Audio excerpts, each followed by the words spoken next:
dagang ini melanjutkan surplusnya untuk ke 49 bulan dan juga lebih tinggi daripada bulan sebelumnya begitu. Apakah Anda lihat ini merupakan titik balik surplus kita akan semakin tinggi di bulan-bulan berikutnya atau ini hanya periode sementara saja?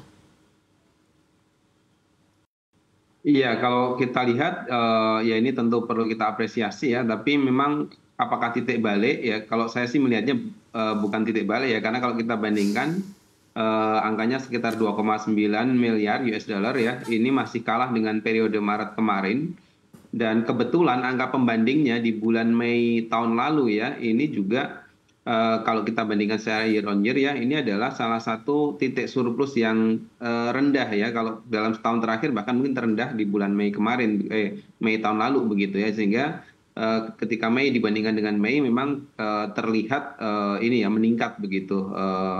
Dan mungkin yang lebih dekat itu adalah dengan April kemarin ya, dan tetap angkanya memang surplusnya sedikit meningkat ya. Tapi mungkin kalau titik balik sih belum ya. Jadi perkiraan saya sih ke depan mungkin ya akan berada di antara 2 sampai 3 miliar US dollar per bulan, itu mungkin akan terus terjadi ya sampai akhir tahun seperti itu Mbak Anoko. Baik, apakah ini menggeser proyeksi neraca dagang kita akan berganti menjadi defisit di beberapa bulan lagi atau mungkin di tahun depan?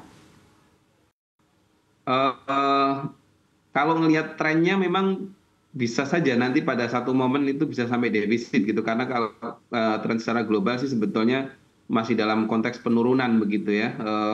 Tapi saya melihatnya sih nggak akan sampai defisit begitu, katakanlah misalkan sampai akhir tahun ini begitu. Untuk tahun depan ya sebenarnya masih agak jauh ya melihatnya begitu, tapi kita tentu akan melihat dari sisi konteks yang lain, yaitu apakah misalkan ketika tahun depan ya kan pemerintahan berganti nih, dan beberapa program itu kalau dijalankan secara paralel berbarengan tentu akan meminta impor lebih besar begitu. Nah itu yang masih ini ya kelihatan, kalau itu dieksekusi bersamaan ya bisa saja nanti menghasilkan defisit ya, karena sebagian program itu kan berkaitan dengan pangan begitu ya, yang tidak bisa diakselerasi secara cepat begitu. Baik, seperti apa volatilitas harga komoditas sangat mempengaruhi potensi neraca dagang kita untuk tetap surplus di tahun ini?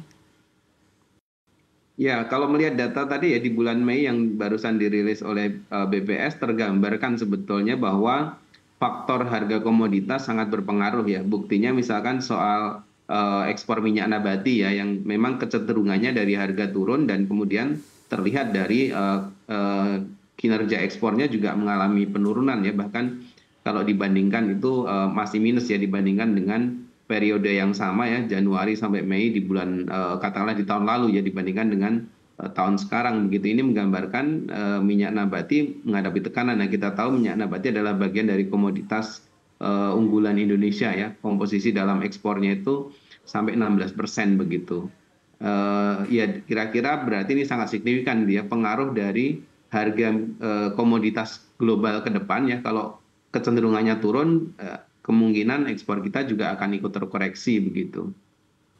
Baik, dan kita juga dikenal sebagai eksportir produk tekstil dan juga sepatu, di mana kita tahu di dalam negeri ini tren PHK di industri tersebut ini masih terus-menerus terjadi. Apakah ini nantinya juga akan mempengaruhi neraca dagang kita? Iya, secara umum industri tekstil dan alas kaki ini sekitar antara ya sekitar 3%-an lah kira-kira gitu ya angka ininya terhadap kontribusi keseluruhan ekspor begitu. Kalau kita lihat sebetulnya angka di bulan Mei kemarin ya, ini kalau dibandingkan dengan Mei tahun lalu ada sedikit peningkatan begitu secara akumulatif ya, Januari sampai Mei dibandingkan dengan yang terjadi tahun ini sebenarnya ada peningkatan tapi tidak begitu besar. Kalau kemudian katakanlah ya situasi di dalam negeri sendiri, industri TPT kita tidak banyak mengalami perubahan, memang sepertinya akan mempengaruhi ya neraca dagang kita. Bagaimanapun secara umum mereka industri TPT ini masuk dalam kategori industri pengolahan, di mana secara keseluruhan industri pengolahan kita ini sangat mempengaruhi ya, 70% industri pengolahan ini adalah kontributor dari ekspor kita begitu. Baik, lalu sektor apa yang mungkin bisa kita andalkan juga untuk bisa menjamin neraca dagang kita akan tetap surplus hingga akhir tahun?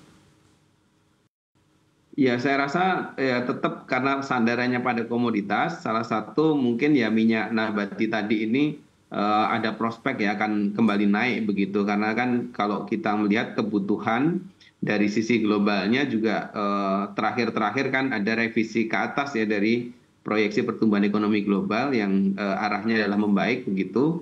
Nah, kita harapkan itu juga akan menstimulasi peningkatan permintaan terhadap produk-produk kita ya, seperti CPO ataupun produk-produk yang lain ya.